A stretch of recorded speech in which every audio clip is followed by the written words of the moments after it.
So how do you know when you're training at your best again? I think it's a really important kind of topic to talk about because a lot of us are basing our training best simply based on data, on metrics, and some of us will be kind of comparing ourselves with previous versions of ourselves, and we will literally be kind of obsessing about these certain numbers, certain pace, certain time over distance, certain distances covered within a week. You know that you're defining it by metrics alone, and I think as a coach, like I had this conversation a couple of times over this last couple of weeks where like, when do you know that you're running well again? When do you know that you're riding well again? And when you're training well again? And it has to be more than just data driven, guys, because I don't believe it's a healthy thing to be doing where you're just basing your training solely on metrics and data. Yes, obviously it's a huge component, and I'm probably going to sound like I'm contradicting myself throughout this episode because I'm going to bring in numbers and metrics at some point because it is part of the conversation. But I want to lean into the fact that a lot of it comes back down to this kind of qualitative, like this understanding of like this qualitative information data where there's feedback that is based more on how you're feeling, being more observant about your behaviors, that are starting to fall into place again. You know, like your relationship with your training, with nutrition, with your recovery, and are all starting to kind of, they're starting to integrate more efficiently into your lifestyle. These are behaviors that are really going to kind of should be highlighting that you're starting to find your rhythm again. You're starting to get into a nice groove with your training. And it's really powerful to kind of reinforce, guys, because some of us, well, we all do it. We all beat ourselves up. You know, we all want to be a little bit better than we are currently. You know, some of us have got events and, we've got certain things that we've got lined up in the calendar coming up. And so understanding that, like, you know, all of us need to build some significant momentum and consistency within our training, and understanding like, what does your best look like? How are you going to obtain a greater version of yourself, a better version of yourself over the next number of weeks and months within your own training?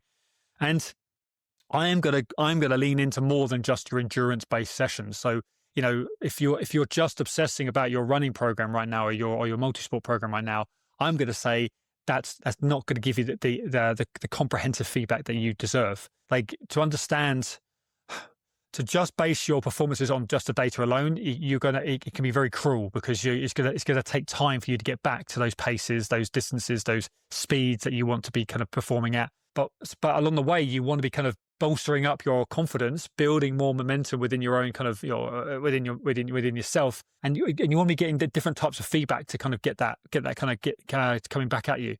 So this is where I'm going to say, like, your strength and conditioning program that should be sitting alongside your endurance program is going to be giving you that, because it's giving you like there's a couple of lanes that you're kind of training in here where, you know, and I'm going to say that your nutrition is another one of those. And how it's all fit, and your energy levels are going to be another one where, like, how do you know that you're training at your best again? Well, you're going to have great energy. In short, you're going to feel good in your body. You're going to feel like you're pound for pound stronger than you've been in a long, long time. You're going to be having good sleep. You're going to have a good relationship. You've got a good rhythm with your nutrition.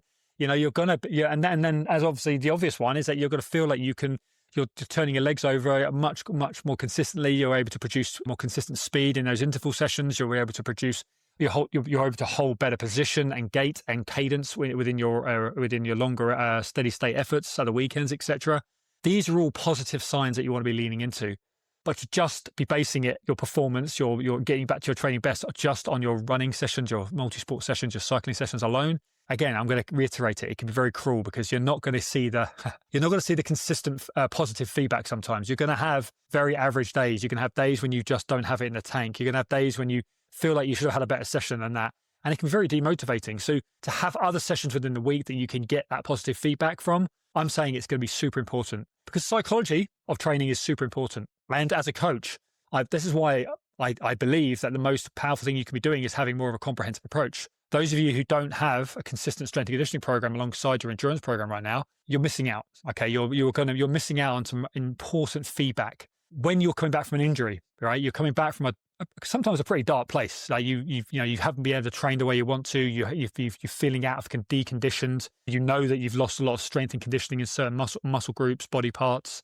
So again, just basing it on your running performance, getting back into running can be quite a slow process. You know, following a return to run framework, there's a process to it, building up that tolerance in your ligaments and tendons again. You're kind of coming back from a bone stress injury. You're kind of building up that confidence in your body again.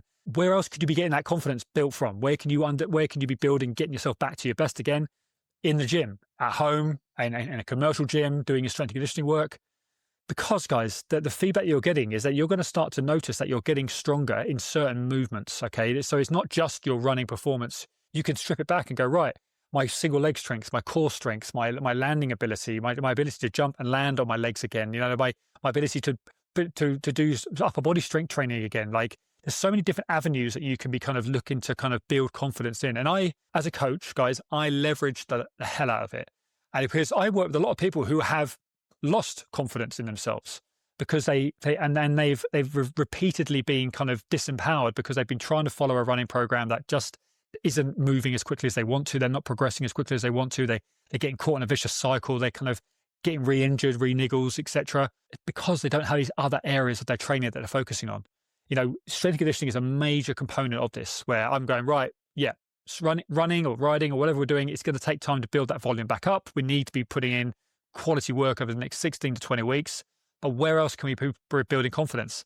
It's your strength and conditioning, right? You're going to go, right, let's have a look at you, how you're moving. You're going to have key areas that you probably would know that you need to be working on: core strength, posterior chain, glute and hamstring strength, single leg strength, your plyometric kind of making sure that you've got good, strong levels of power in your legs. These are qualities that you can continuously work on, and it just bolsters up that training week and as a whole. Where you might get a little bit dispirited and disheartened within a particular run session or whatever, your spirits are then picked up because you're seeing progress in other areas of your training. All right, it's a very, very powerful tool to kind of be working. Similarly, guys, looking at your nutrition day one, like looking at your food diary, like hugely important aspects of your training. Like, some people find it very difficult to kind of have this reviewed and looked at every now and again, but they've got this great power in it, because your behaviors around your nutrition, again, are going to be things that you can lean into when you're having an average week of training, or maybe you're having a terrible week of training, but you've maintained good nutrition the whole way through. That's going to give you something to lean into and go, yep, training's been all over the place this week because I've been commuting work. I've been, life has got on top of you. That is a very normal part of a training program. However, where else could you be getting little wins along the way? Your nutrition. You've remained consistent. You've maintained a good kind of cadence with snacks and meals across the day. You've been working hard on working on those other areas, maintaining good levels of energy, so that you can dive straight back into the following week with another consistent training week. Because these are things that people aren't being held accountable to, right? And you're not having this level of accountability to, and you're just focusing on the program. And if you do have a very poor week of training where you just simply don't get the sessions in you want, that's it. Like, it's like, you've failed essentially, because you've only been focusing on one aspect. When you start to have these other aspects of your training to focus on, your strength and conditioning, your nutrition, even your recovery, you'd say, oh, I haven't trained this much this week to warrant any recovery. No, that's not the point. You've maintained good, consistent levels of recovery, going to bed at certain times, consistent times. You're getting up at certain times. You've maintained that kind of rhythm to your week, that cadence to your week, because that energy availability is another major piece of the puzzle that a lot of people just are never supported with. From this side of things, guys, when you're working someone through a training program, like just following a bunch of sessions on the screen or on an app, it's kind of the easy bit, right? And this is why there's 1,000 different options right now in this day and age for getting hold of a training program. This is why so many people don't see the results they're looking for. This is why so many people fall to the wayside, and they don't manage to kind of complete half the sessions, or they don't get to the start line, or they don't get to the start line in the best shape they possibly could have been, because there's no other accountability in place for these other areas. You're not being kind of, and we have these big dips in confidence.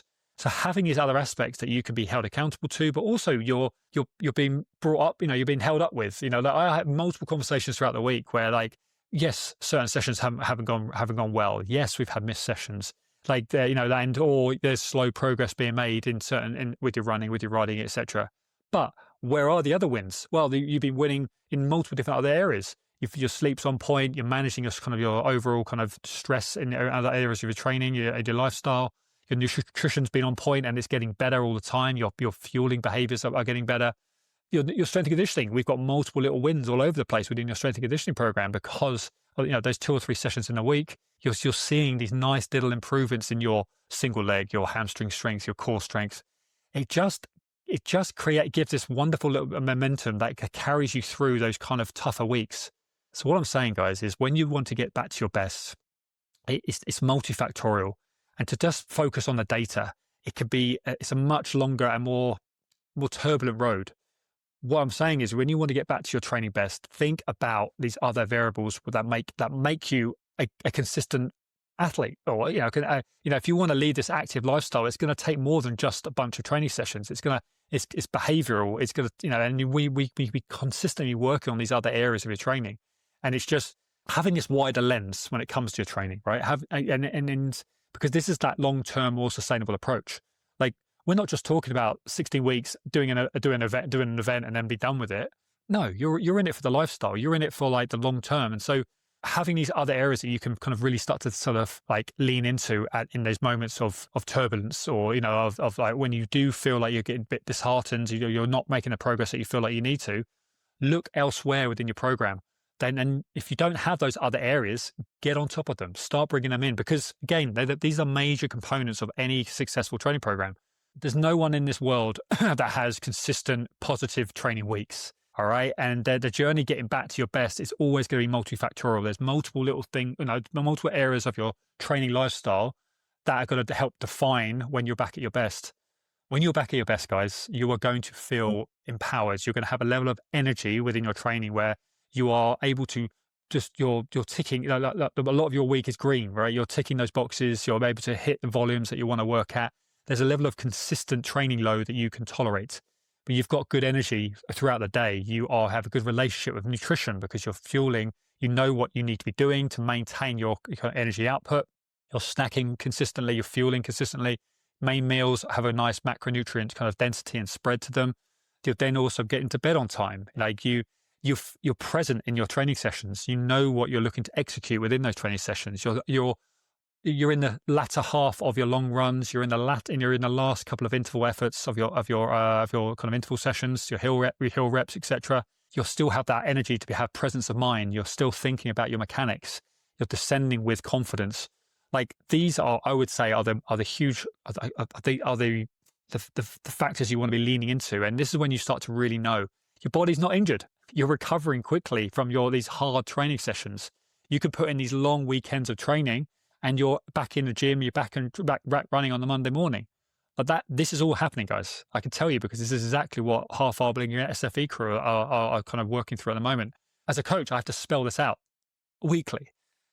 You're doing well. Body's responding well. You're recovering quickly from your training sessions. Yes, we're not at those volumes yet. Yes, we're still pursuing those particular speeds, paces across those distances.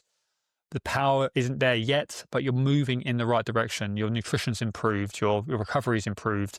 Your strength and conditioning. Let's talk about that. Let's look at that. Yep. Boom, boom, boom, boom, boom. We're seeing wonderful improvements. This, guys, is all about maintaining momentum. And this is what is so powerful within any training program. And to have these other areas that you can kind of consistently reinforce. Because we're getting attacked from left, right, and center in all the other areas of our life. We've got other compounding stresses on our life, like, family, friends, work, all these other financial stress, everything else. So we need to have these other areas that we can kind of bring back confidence and bring back belief into our training at times. But knowing when you're training at your best, it's always been multifactorial, guys. Do not do that to yourself. Don't just base it on the data, the numbers alone. Like that will come. And yes, we want to kind of keep referring back to that, but not every day. Like, if you're trying to improve your weight, you're trying to improve body composition, you're trying to improve your pace, your speed, your distances, like that takes time to develop. You obsess about that every day, you're going to be in a very dark place daily, right? What you want to be thinking about is those other areas, these behaviors, the routines that you're building up consistently in the background on these other areas that are going to support all of this. All right. So guys, this is just my call out. When it comes to you wanting to get back to your best, and we all do. We all want to see these kind of continuous improvements. How do we achieve that? It's not just going to be one-dimensional. Don't let it be one-dimensional. Think of your training as across multiple aspects. The nutritional area, your recovery area, your strength and conditioning area, how it all integrates into your lifestyle. Some of you have had a very tolerant, turbulent relationship with training where you keep burning out.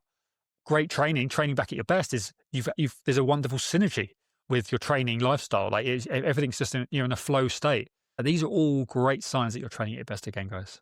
It's all there, but it's about having this kind of more of an individualized approach and having this accountability in place that kind of helps you support you. And that's my job daily, daily, daily, daily. It's all I do is like helping people stay on that path. And sometimes, yeah, there is a process to it, but there's multiple ways there's multiple areas that you could be winning in that you're not even aware of. And maybe you're not being held accountable to right now. That's what I'm always looking to do with people where we work with here at Strength for Endurance, because it's not fair. We are the first people. We do it to ourselves all the time. We beat ourselves up very quickly, but there's so much power that you could be taking from other aspects of your training lifestyle. All right. All right, guys. I hope that's useful. Speak soon.